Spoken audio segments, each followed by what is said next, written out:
And welcome back to another Pickled Unscripted. As always, I have with me the talented, the wonderful, the generous, the amazing Matt, the Pickled Dragon. It And I am Dracoya.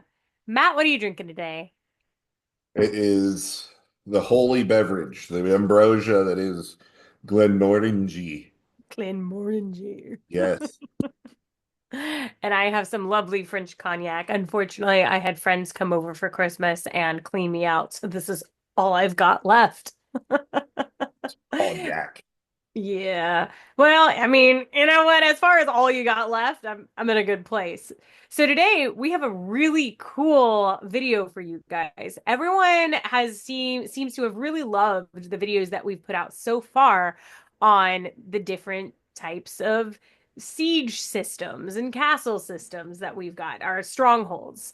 So, Matt, the amazing Matt, he found this amazing this small little adventure. It's called The Siege of Kratys Freehold. Matt, you want to take it from here? Yeah. So what we're gonna do is take the lessons that we've learned from all the different editions of castle systems and siege systems and whatnot, and take a look at an adventure where some of those can be applied. Um, and I know that especially first and second edition, the minutia of building a castle can be Daunting. daunting. Some of you guys said, "Oh, I love that system." Some of you guys said, "Oh, I'd prefer to have the basic system from," and that's a system we didn't even cover. But this Yet. adventure comes from kind of the first, second edition days. It's right on that line when second edition was coming out.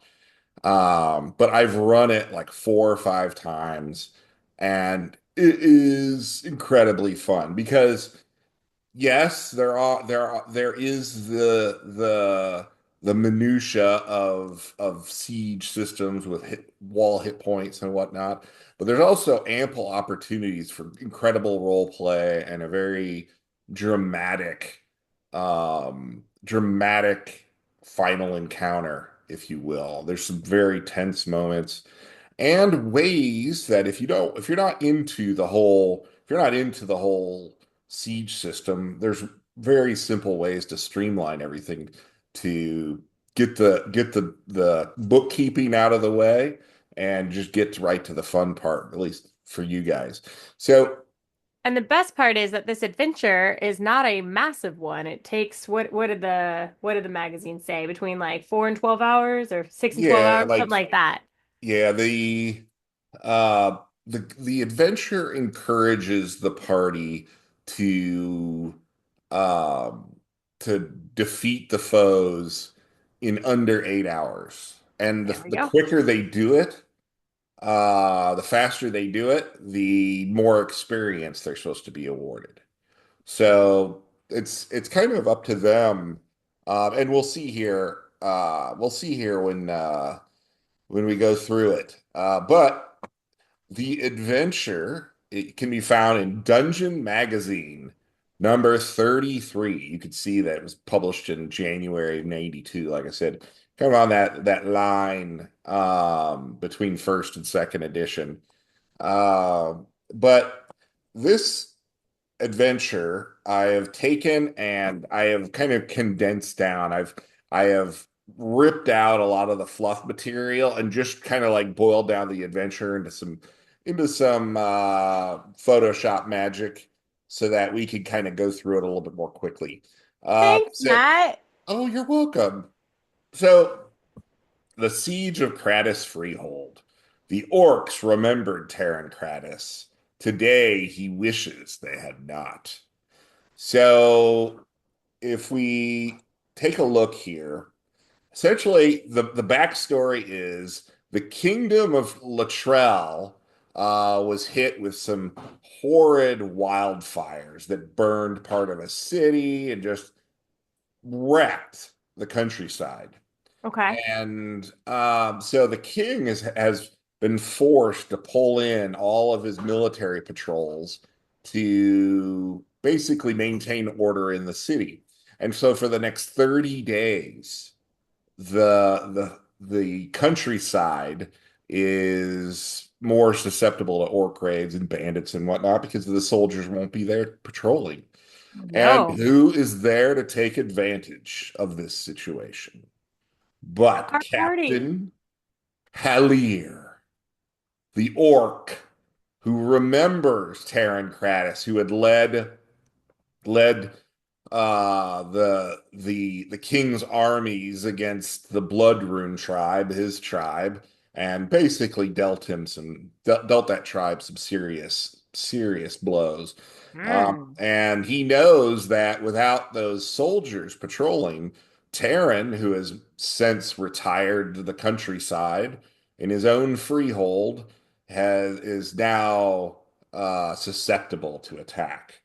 So he has Captain Helier, that is, has pulled together his forces and marching on the Kratys Freehold. Ooh. Oh yes, yes, yes. It gets better Drama. from there. Okay. And So before we continue, I just want to go ahead and remind everyone to like, comment, and subscribe because Matt, the amazing Matt the Pickled Dragon, has worked so hard on this PDF magic to make sure that everyone understands this adventure and gets a great rundown. So help Matt out, like, comment, subscribe, and help pay his whiskey bill. Continue. awesome. So the party comes upon the Kratos Freehold in the midst of this kind of nerve-wracking time.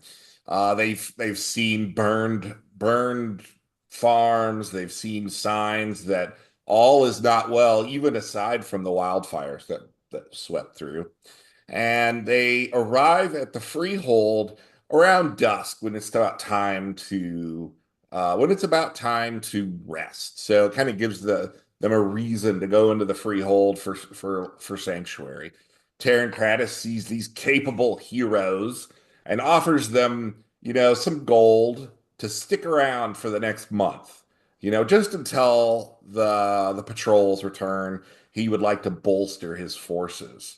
Um, and there's quite a lot about a sit down dinner, a feast, where Ooh. Terran, expresses his worries to the party. And I chopped all that out for this, but you can see that the adventure is set on a timetable. Day one, hopefully the party has agreed to stick around for 30 days because if they don't, the adventure's over and we're moving on to the next thing. Which, if you're a DM, you should all be very prepared for such an event. Yeah. Um, and the other thing I wanted to point out too is remember this is an earlier edition. So if you're playing fifth edition, you will really want to think about the conversion, not only the characters, but the people within the freehold, where we are going over some of their stats later. And Mhm. you'll need to think about, especially about the orcs and their forces, because it's a pretty hefty group. And so using the freehold, the walls of the freehold and all the defenses are critical. But, when you change additions and the abilities change, that can really throw a wrench into things. So think about all of those things when you convert. But in any case, day one through pretty much day five is a pretty uneventful time. And I think it's critical during this phase to develop really strong relationships between the player characters and the NPCs. Because once the shit does hit the fan, the player characters will be very apt to say, hey, these five NPCs over here, we don't need them. Let's just have them run off to their deaths. Or, oh, we got these 10 kids. They can hold the line for a little while. Like those sorts of things are easily done by the players who really have no emotional connection to, Matt is speaking from experience, so give your yes. NPCs a name. Give them a name, give them a personality, have them interact. Maybe have some random encounters that the party can help out with outside of the walls in the days leading up to the actual battle. Like the kid is missing his pet dog or a toy, or we can't find his brother. He's somewhere around here somewhere. Yes, yes, those Throwing are out all ideas. very important things. Uh, so day six, this is when it all starts, and everything's in military time here. So 7:30 at night. Turns out Terran has gone missing. He was out in the fields doing some basically patrolling, and for whatever reason he is decided to patrol on his own to investigate a dust cloud that he saw. Oh no, what about his wife and kids? I know. And the party's told, hey, Terran has orders issued standing orders that no one is to leave the freehold. No one is to leave the freehold to basically put a bunch of lives on the line for one person. And it happens to be Taryn who's out there. So the party could insist on going out, in which case the soldiers won't stop them. But if the party just waits, eventually, Taryn shows up hobbling towards the freehold, and there'll be five orcs in hot pursuit. So there's a moment here for the party to be heroes, and the orcs are all using longbows, so they're going to get a lot of pot shots off as the heroes come out to save Taryn. So whether they try to actually reach all the way to the orcs to take care of the orcs, or if they just want to grab Taryn and get inside the walls, you know, those are all decisions that you'll see will really uh make a huge amount of difference. Right. Um, Okay. because if the party decides to go after the orcs, they're bound to take a bunch of wounds. And you're going to see that that's going to come into play because whether you're talking about healing spells or arrows or anything else, there's a finite availability of everything. So reckless behavior will be really punished in this adventure, and we'll see why here in a moment. So they rescue Terran. He's nearly dead. I think he's got like 4 hit points. And the adventure basically says that in order for Terran to actually be able to get out of bed, he Hmm. has to be healed to 24 hit points. So it's kind of a story arc that prevents you from using Terran until he's been healed. Just to show how bad he's been injured. But in any It also case, makes the party use up their spell slots. yes. So a half hour later, the main orc force arrives. And this is where with Terran injured, people start looking to the party to kind of start leading a little bit. And it it's important because hopefully the DM took time to build those relationships and build the reason why the freeholders would look to the party with Terran injured to kind of take command. So the party takes command. So at this point, the DM is supposed to provide maps. So here's the surrounding area and the freehold. The orcs, the main orc camp is down here at number 7. And the freehold is up here on this small hill surrounded by woods. And the orcs have begun spacing out scouts and soldiers around the fort. So, they're basically watching every move.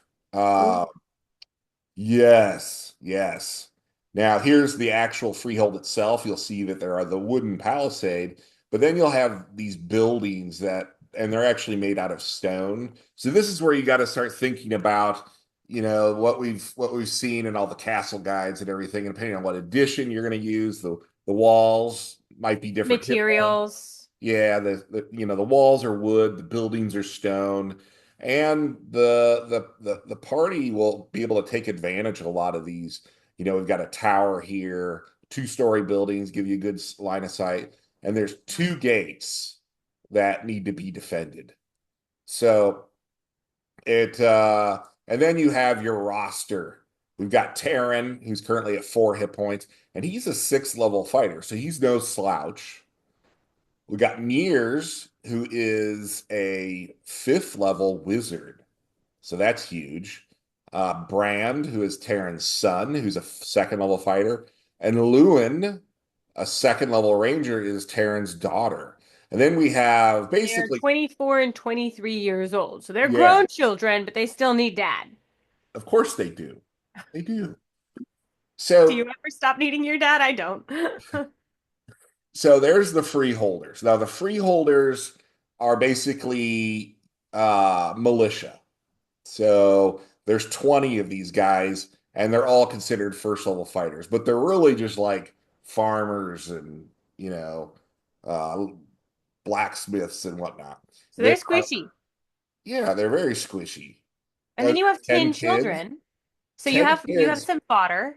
yes, and they make kind of the whole situation a little bit more complicated Yeah. because, again, it's kids, right? Yeah. Kids complicate everything.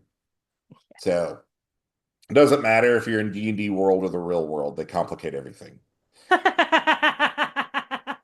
Now we've got two guard dogs, which can be very effective in Great names, helping by the the way. defense.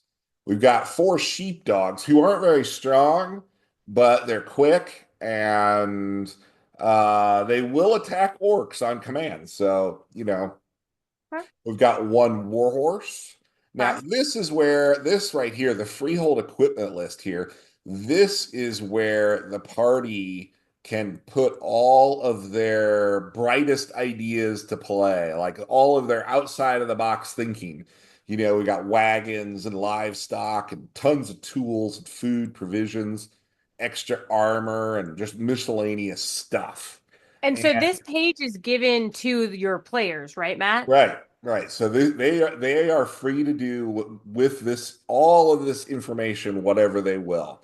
So And at this point, your players have the information of all the NPCs that they have met in the first few days. They have your main NPCs. They understand the situation. They now have the layout of the facility, the Stronghold, and they have this list of all of the equipment that they are allowed and have to use at their disposal, more or less, to defeat these orcs. let's hope Right? they defeat the orcs. Yes. Like, have you Let's hope. ever had a situation where a party didn't defeat the orcs? No. But I've had situations nearly every time it was very close. Woo! All right, keep going. Woo! I'm Okay. excited. So again, the main force shows up at 8 o'clock. An hour later, this is one of my favorite moments because my players, whatever when this happened, I had groups that reacted very strongly to this orc. There's this guy down here, this little orc messenger shows up, shaking his fist, and he delivers this message, which is one of my favorite things um, in the adventure. So the orcish herald outside the gate puffs out his chest and loudly delivers his message in harshly accented common. Greetings, most lowly worms, from the noble warrior Captain Hallier, beloved of the Blood-Rune tribe. Know ye, Terran Kratys, that for your atrocious and heinous crimes against the natural order and against the most high Blood-Rune tribe, your life and all your property are forfeit. The same holds for those foolish unfortunates that you have duped into following your misguided, weak, and pitiful ways. And we'll take a drink Ooh. with that. Oh yeah, yeah. Mm. Then he goes on. If your forces lay down all their weapons now, and you peaceably surrender, Captain Hellier promises that you and all your men will be given a quick and painless death, and that your women will be spared and kept as slaves, a position of higher honor than they could ever hope to occupy in your decadent human society. He's If you not should wrong. foolishly choose to resist your fate, Captain Hellier promises that you will all die in a long and terrible manner. You may think this over, but answer soon. And this is where like the party generally opens up with crossbow fire or archer fire. Right? They're not gonna have that. They're not gonna take that. So um and this entire situation heats up because I have a question. yes. In the few times that you've done this, do your party members even let this guy finish? Or do they just like start shooting at him? Oh, they let him finish. Oh. I think it's more like, out of respect for the DM who's reading box text, you know, like it's kind of like table etiquette, if you will. Like the DM's reading the box text and everyone sits there patiently, getting angrier and angrier. Well, I guess we've played with different people, Matt. But anyway, continue. This is where things really start heating up. Yes, because obviously the orcs don't anticipate the freeholders just laying down uh their weapons. So while during this time that the messenger is there talking to the party, Uh-huh. um, the orcs begin assembling a catapult. Oh. And yes, and uh they begin to batter the outside wall. And when I say the outside wall, I believe that it's this wall right here. They begin to batter with catapults. And so it's at this point there's obviously it's obvious that the freeholders are vastly outnumbered. Um, so the question is, does the party run a sortie to try to take out the catapults, or do they just kind of hunker down and hope for the best? Yeah, and at the same time, Halir orders uh, a kind of an exploratory, I should say, attack Uh-huh. on the keep, and they're all carrying scaling ladders. Um, Oh, okay. I think I think they're carrying like 50 different ladders with them as they charge the walls. Oh, Um, fuck.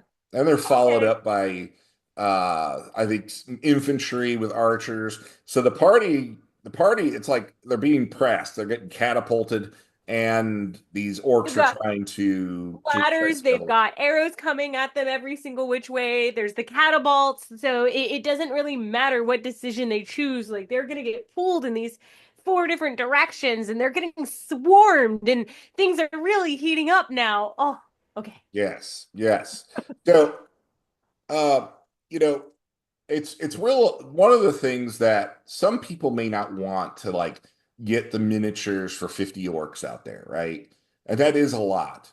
And so at this point, you could set it up such that, okay, the party takes one section of the wall, and you kind of begin to cinematically play out the adventure. So essentially, the better the party does, whatever NPCs with the party, um, if the NPCs survive, then the other areas of the keep are also doing well. If the party begins to flounder, and they begin to, especially if they begin to sacrifice NPCs to save themselves, the other areas of the keep will begin to falter. Okay. So that's another way of handling the adventure, is to, rather than attempting to roll out every orc and whatnot, which I've done and is completely doable. But instead, you kind of like put everything on a timetable, and you want, the better the party does, it's very cinematic, the better the keep will do. Well, So if you ever do need more orcs, all you have to do is go to dracoyaminis@gmail.com or follow me on Instagram, and I do commissions that will happily help you add to your miniature collection so that you can kill all your players. You're welcome. yes. So one of the things I've done in the past, like I said, is I would assign the party. I would say, okay, you guys have to control this section of the wall. Okay. And if they can't hold it, you might see other sections of the wall begin to falter as well. I mean, that's the basic idea. And maybe if because when you're this terribly outnumbered, you either have to take a few risks, or you're probably just going to get pounded into oblivion. And you reward the party for smart decisions, even if they don't work out well.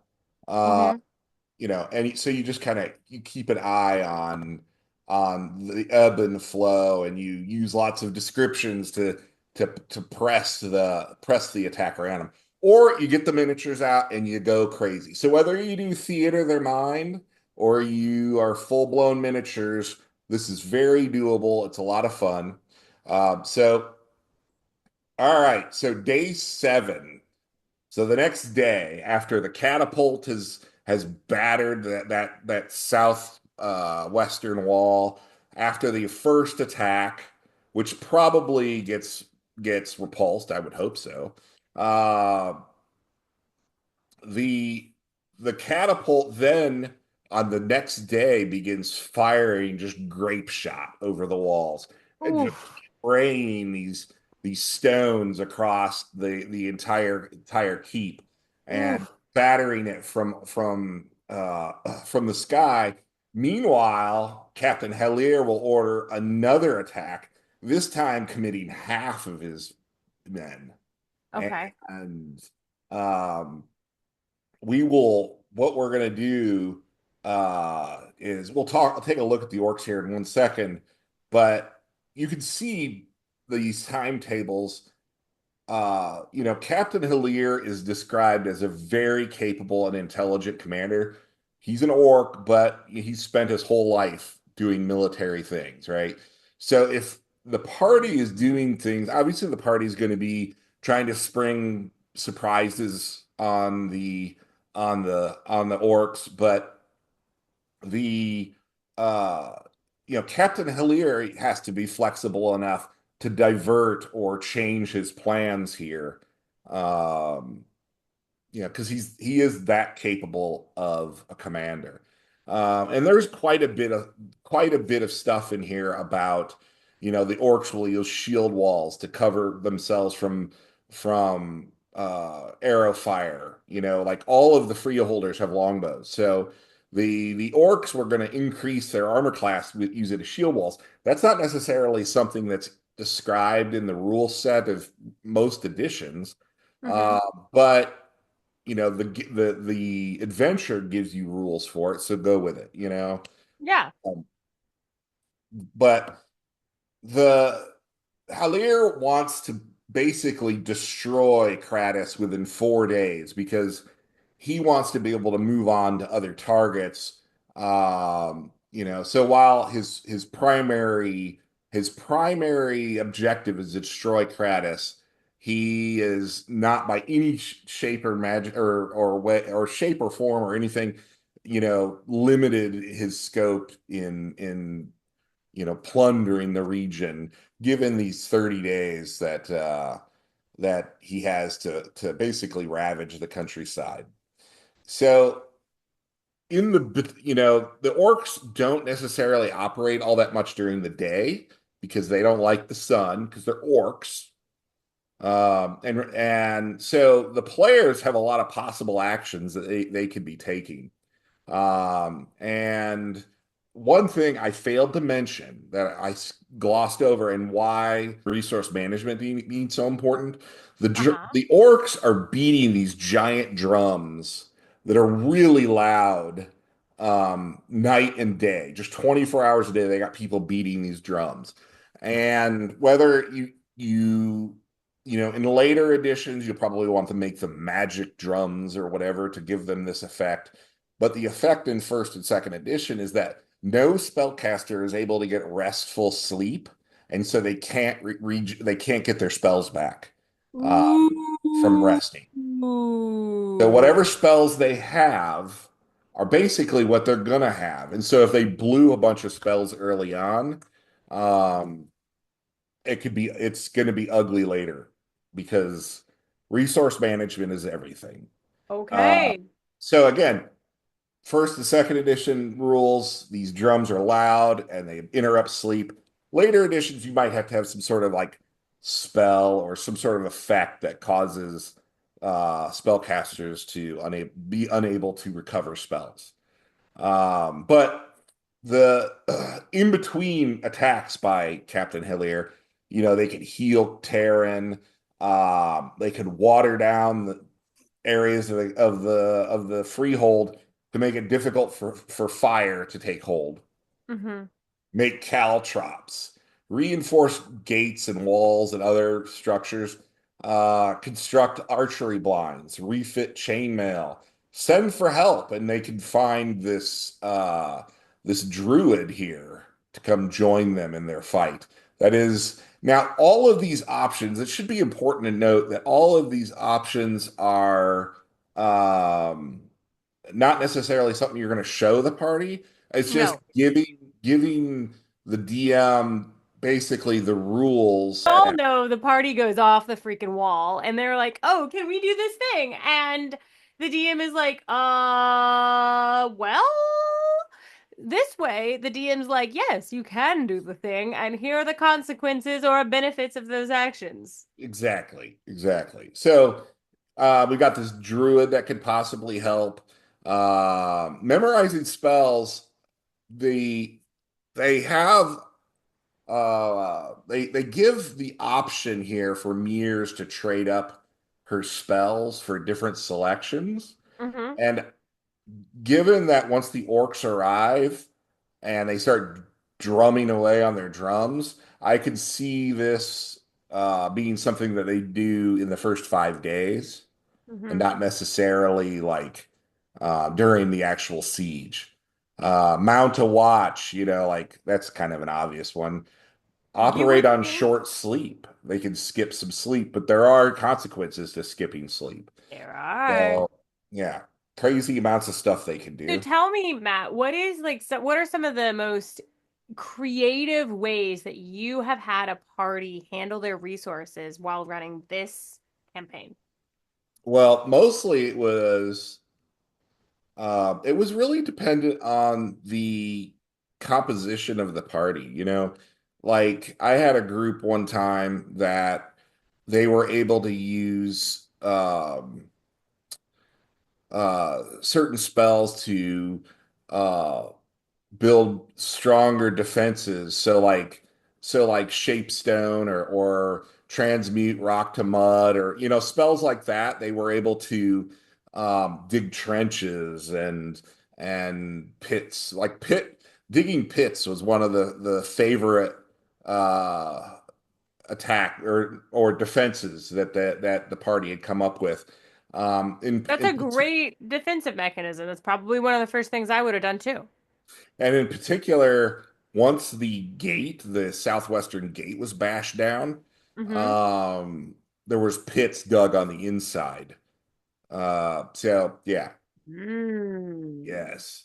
So there is also a section on what the options the orcs have. So like building more ladders, building a battering ram. If the light catapult fails to knock down a gate, then they're going to need to batter it down somehow.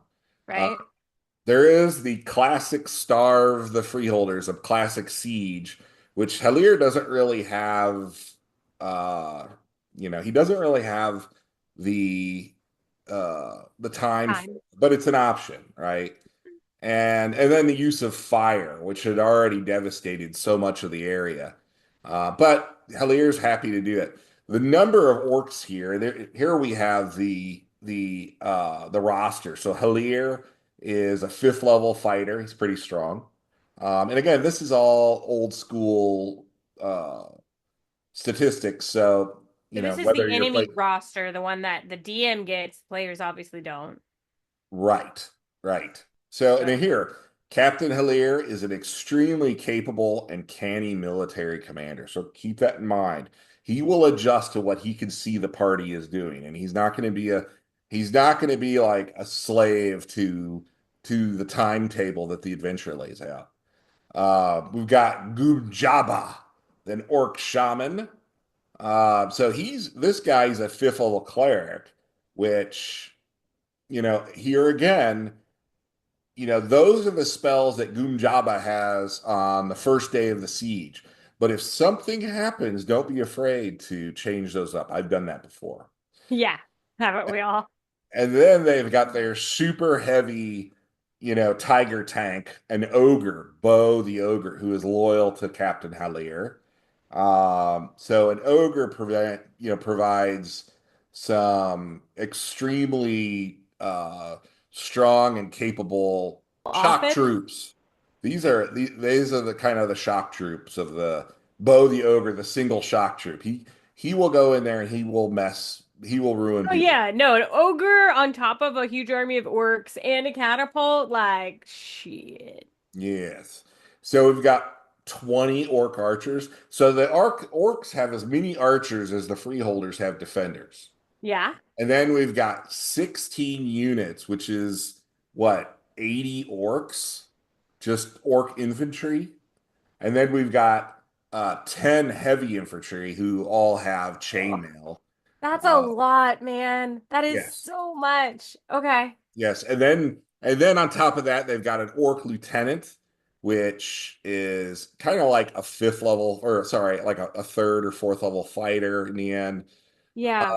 So you could see that the freeholders are in serious trouble here. Yeah, they're Party gonna doesn't. get overrun. So it's really up to the party to come up with creative and clever ways to defend that stronghold, to use the resources that they have been given accordingly. I mean, personally, I would also like look through that list and see if I can't make some explosives. I bet you I could.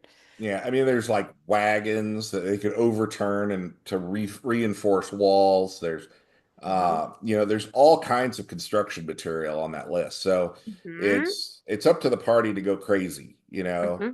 And again, the orcs don't attack during the day. So if the party is willing to take the penalties of skipping some sleep to to reinforce the Reinforce.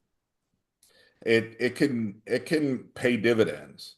Now, what I love about this adventure is that the reward at the end is, yeah, there's going to be some gold and whatnot, and Captain Hellier, or I'm sorry, Terran Kratys Sure. is going to be grateful.